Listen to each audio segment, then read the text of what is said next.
नमस्कार दोस्तों। ईरान और यूएस की वॉर एक्सपैंड कर रही है और नए देश इसमें शामिल हो रहे हैं। वो हिस्से जो इससे अछूते थे या जिस पे ईरान हमला नहीं कर रहा था, वो देश भी अब इस जंग का हिस्सा बनने वाले हैं। मिडिल ईस्ट का एक सबसे प्रोमिनेंट देश सऊदी अरेबिया, जिसपे जब वॉर शुरू हुई थी फरवरी के आसपास, तो शुरू में तो ईरान ने इस पे कुछ अटैक्स किए थे, लेकिन उसके बाद से हमें देखने को मिला कि सऊदी अरेबिया भी सभी तरह के अटैक्स बंद हो गए। कोई अटैक नहीं होता सऊदी अरेबिया के ऊपर। उसके आसपास की सारी कंट्री, चाहे कतर हो, बहरीन हो, यूएई हो, है ना, उन सब पे इतने सारे अटैक्स हो रहे हैं। ठीक है, ओमान हो, सब पे अटैक्स हो रहे हैं। लेकिन सऊदी अरेबिया जो कि इतनी बड़ी कंट्री है, इतनी प्रोमिनेंट कंट्री है, ईरान और सऊदी अरेबिया यही दो मेन कॉम्पिटिटर्स हैं मिडिल ईस्ट में कि किसका राज चलेगा। एक सुन्नी मुस्लिम्स का लीडर, एक शिया मुस्लिम्स का लीडर, इन दोनों के बीच टकराव होता है। लेकिन सऊदी अरेबिया पे कोई हमला ईरान नहीं करता है। वॉर की शुरुआत में उसने किया, यानी कि ईरान डरता नहीं है सऊदी अरेबिया से, लेकिन बाद में उसने हमले करने बंद कर दिए किसी वजह से। और जनरली जो वजह समझी जाती है वो ये है कि भाई पाकिस्तान ने इसमें बीच में नेगोशिएट किया। पाकिस्तान ने कहा कि भाई हम नेगोशिएट करवा रहे हैं, हम बातचीत कर रहे हैं, और हमारी सऊदी अरेबिया के साथ डिफेंस डील है, अगर आप उन पर हमला करेंगे तो हमें भी इन्वॉल्व होना पड़ेगा। और वैसे ही पाकिस्तान ईरान को कई तरह से मदद कर रहा था, बैक चैनल डिप्लोमेसी चल रही थी, पीछे से उनके लिए कॉरिडोर्स खोल दिए थे जब हॉर्मुज को ब्लॉक किया था अमेरिका ने, तो उनके यूरेनियम तक अपने यहाँ छुपाने की बात कर रही थी। ईरान के प्लेन्स पाकिस्तान के अंदर खड़े थे, तो पाकिस्तान कई तरह से ईरान की मदद कर रहा था। तो इस रिश्ते का गवारा देते हुए प्रोबेबली पाकिस्तान ने ईरान को समझाया होगा कि आप सऊदी अरेबिया पे अटैक ना करें, वो बचे रहेंगे तो उन पे अटैक नहीं होगा, तो हम भी इसमें इन्वॉल्व नहीं होंगे और हमारे रिलेशन खराब नहीं होंगे। तो इसी वजह से सऊदी अरेबिया बचा हुआ था। नेगोशिएशन वगैरह तो हमने देखा क्या हुआ, पाकिस्तान ने नेगोशिएट कराया और पाकिस्तान कोई काम अच्छे से कर ले जाए, ये तो हो नहीं सकता। नेगोशिएशन फेल हो गए, सीज़फायर इज डेड, और वॉर वापस से फुल फ्लेजेड तरीके से स्टार्ट हो गई है। अब हुआ क्या है कि स्टेट ऑफ हॉर्मुज तो चला कई महीने। अब अगला तुर्क का पत्ता ईरान खेल रहा है, वो है स्ट्रेट, जो बाबल मंडेब का स्ट्रेट है, उसको लेके ईरान अब उसे ब्लॉक करना चाहता है। उसके लिए हूथीज एक बार फिर से एक्टिवेट हो गए। हूथीज को पैसे पहुंचने शुरू हो गए, हूथीज को हथियार तो पहुंच ही रहे थे, वापस से एक बार हूथीज का चैनल एक्टिवेट हो गया है। अब इसमें क्या होता है कि जो यमन देश है वो एक्चुअली, उसके अंदर बहुत लंबे समय से सिविल वॉर चली। यमन 3 हिस्सों में बट गया है इंटरनली। जो लेफ्ट पार्ट है यमन का, जब आप यमन का मैप देखेंगे तो जो लेफ्ट मोस्ट पार्ट है वो हूथीज द्वारा कंट्रोल्ड है।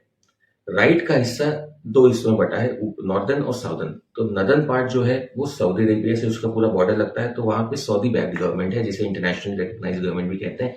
But Saudi based government northern part में है यमन के, और सदर्न पार्ट में यूएई बैक्ड लोग गवर्नमेंट रूल करती है। तो ये तीनों आपस में कॉम्पीट करते रहते हैं। इस वजह से हमने रिसेंटली ये सब वॉर शुरू होने से पहले देखा था कि सऊदी अरेबिया और यूएई के बीच भी तल्खियां शुरू हो गई थी इसी यमन को लेके, कि सऊदी अरेबिया ने यूएई के एक कंसाइनमेंट को बॉम्ब कर दिया था, क्योंकि यूएई अपना, जो यूएई बैक्ड गवर्नमेंट है यमन की, उसको बहुत सारे हथियार और आर्मर्ड पर्सनल कैरियर वगैरह पहुंचा रहा था। तो सऊदी अरेबिया को लगा कि ये लोग इसका इस्तेमाल करके हमारे खिलाफ ही एक्शन ले सकते हैं, तो सऊदी अरेबिया ने पहले उस कंसाइनमेंट को बॉम्ब कर दिया था। उसी तरह का कुछ वाकया अभी हुआ है।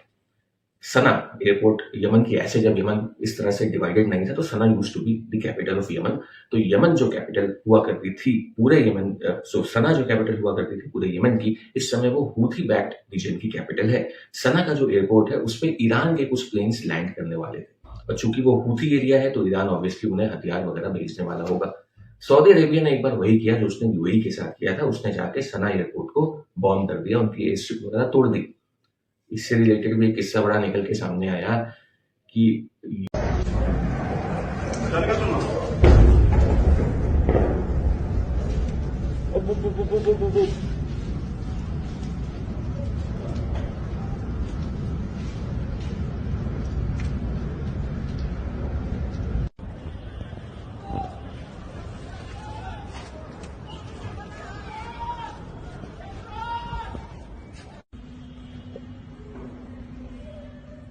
यूके और फ्रांस द्वारा बनाई गई स्टॉर्म शैडो करके मिसाइल है, वो सऊदी अरेबिया ने कई सारी दागी अपनी यूरोफाइटर टाइफून से, वो निशाने पे ही ना लगी, वो इधर उधर से आग गिर रही थी। ये तो भैया यूरोपियनों की मिसाइल है, और प्रचार इतना करते हैं storm shadow missile, Eurofighter typhoon, हम ये कर देंगे वो कर देंगे। हवाई पट्टी भी नहीं गिर पाई है, आखिरी में जाके इन्हें दूसरे एमुनिशन गिराने पड़े वहां पे हवाई पट्टी डैमेज करने के लिए। तो ये सब दिखावटी है यूरोप वाले, अमेरिका वाले। खैर ये वाला किस्सा है, उसका अलग वीडियो बनाया जाएगा। तो सना एयरपोर्ट को बॉम्ब कर दिया, यहाँ पे ईरान का प्लेन ना उतर पाए। अब उसके बदले हूथीज ने रिस्पॉन्ड किया और आभा इंटरनेशनल एयरपोर्ट है, एक बड़ा ही हिंदू सा नाम है, लेकिन खैर आभा इंटरनेशनल एयरपोर्ट है एक सऊदी अरेबिया में, उसको हूथीज ने बॉम्ब कर दिया। उन्होंने जो है वहां पे ड्रोन और मिसाइल अटैक वगैरह किए और उस एयरपोर्ट पे हमला हुआ। अब ये जो सऊदी अरेबिया और हूथीज का बीच का रिश्ता है, ये बहुत खराब रहा है।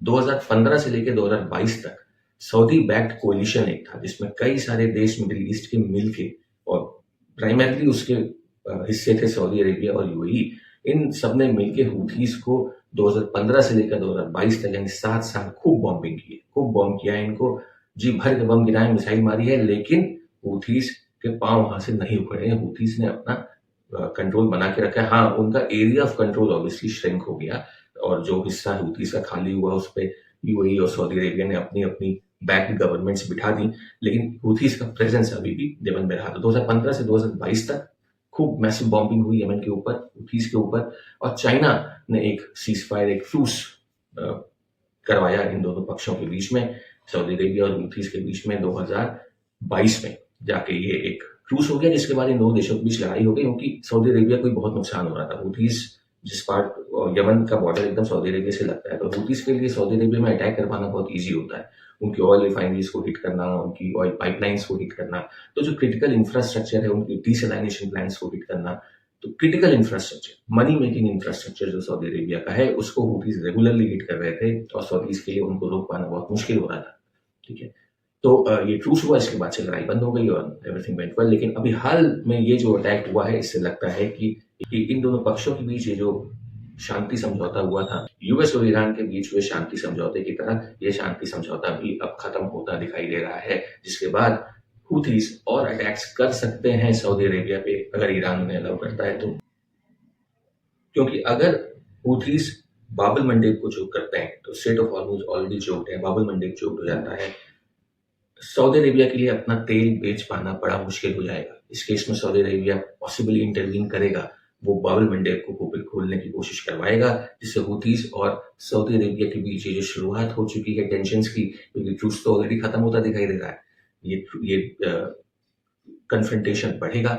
सऊदी अरेबिया हो सकता है फर्दर अटैक्स करे हूथी पे, या अपने चमचे पाकिस्तान को बोले कि जा भाई तू करके आ, पैसे ले रखे हैं, डील वील करके रखा है, उनसे जाओ अटैक करो।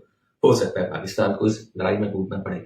इन एनी केस हूथीज और सऊदी अरेबिया के बीच एक ट्रूस टूटता दिखाई दे रहा है।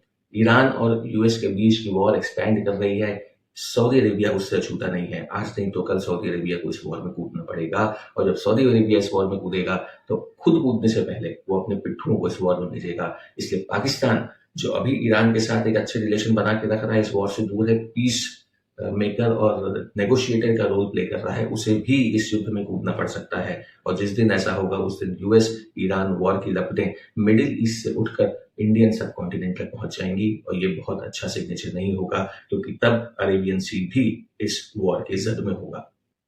ऐसा होने पे पाकिस्तान ईरान के बीच के रिलेशंस खराब होंगे। बलूचिस्तान जो ऑलरेडी अपनी आजादी डिक्लेयर कर चुका है, उसका बॉर्डर ईरान से लगता है, शिया वहां पे रहते हैं।